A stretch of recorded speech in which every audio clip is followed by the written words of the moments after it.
Hello students, welcome back to your online classes. My name is Sabita Sharma and I am your economics teacher. Today in the national income chapter you will learn output method. Methods of measuring national income. There are three methods of calculating national income. Number 1 output method, number 2 income method and number 3 expenditure method. Number 1 output method, which is also known as product method and inventory method. This method approach national income from output side. According to this method, the economy is divided into different sector, namely primary sector, secondary sector and tertiary sector. As we know, in primary sector we are taking all the agricultural and mining activities. In secondary sector we are taking all manufacturing and small enterprises, and in the tertiary sector we are taking all service sector. So here, such as agriculture, mining, manufacturing, small enterprises, commerce, transport, communication and other services.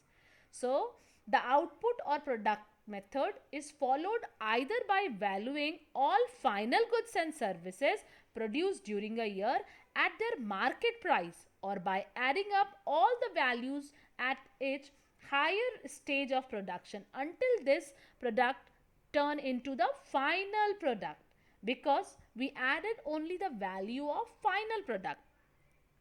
While using this method, utmost care must be taken to avoid multiple or double counting.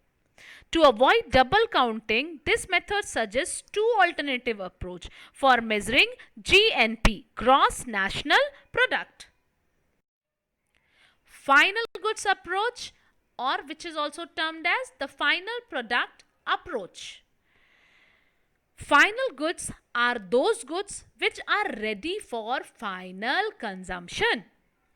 According to this approach, value of all final goods and services produced in primary sector, secondary sector and tertiary sectors are included, and the value of all intermediate transactions are ignored.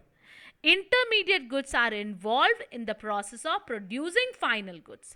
That is the final flow of output purchased by consumer.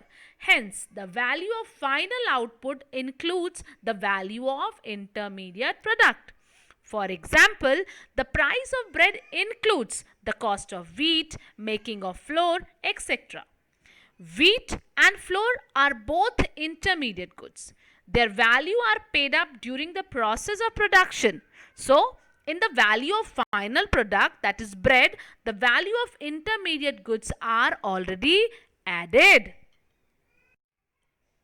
Second approach, value added approach.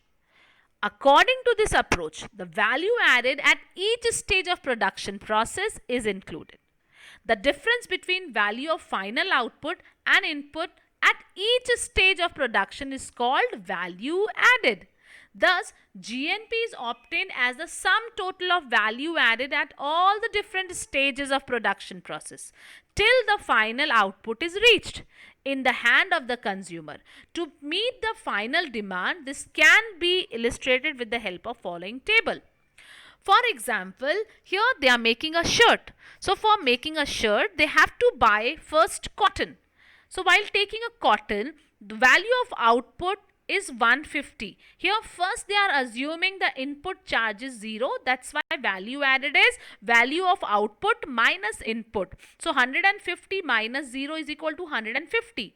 Now second, yarn, that is of 250. 250 here they added, while cotton, when they turn into yarn, it means they added some value, that is 250. So they first purchased 150 rupees and they worked something to make yarn, so they added 100 rupees. So here what is the difference? 250 minus 150, 100 is a value added while making a yarn. Now from yarn we are making a cloth. So the value of output of cloth is 400 rupees and they purchased yarn at 250. So here they have added how much? 150. that we get from 400 minus 250. So here value added is 150. Final, the shirt is ready and the cost of the shirt is 500 rupees. They purchase as value of input is 400 and they made shirt at 500 rupees. So they added 100 rupees. So that is 500 minus 400, that is 100. So here in the value of final goods, what we are doing, we are only adding the value added at every stage. In the first stage 150, in the second stage 100, in the third stage 150 and final 100. So as we add the value added at each stage, we are getting 500 rupees. That is the cost of shirt also. So we are adding only the value added at every stage and we are getting the value added approach. This is a more suitable approach to avoid a double counting. Okay. So here again I am going with the book. Value added at each stage is calculated by deducting the value of input from the value of output product. The sum total added at different stage make GNP. In above table, the value of final goods shirt is 500. The sum total value added at each stage of production is 500. Thus, the total value added is equal to the value of the shirt or the final goods, that is 150 plus 100 plus 150 plus 100, and that is 500. Precaution. While estimating national income by output method, we have to take a lot of precaution.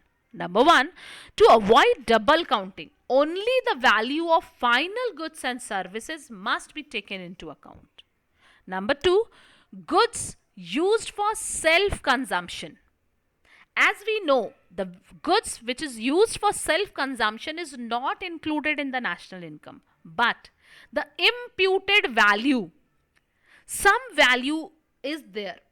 So that some value is known as imputed value of that goods, that is included in the national income.